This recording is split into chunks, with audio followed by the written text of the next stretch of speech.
minus b कस्तो a plus b minus c upon bc plus ca यस्तो भएपछि यसमा कमन लिनु पर्छ कमन के आउँछ a b c यसमा के भयो a minus b ab यहाँ c आउँछ अनि bc a b minus c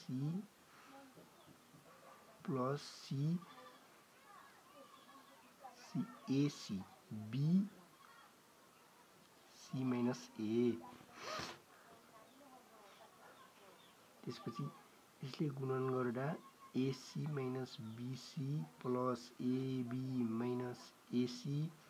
plus bc minus ab upon abc हुन्छ त्यसपछि ac ac ab bc bc ab ab त्यसैले 0 एन्सर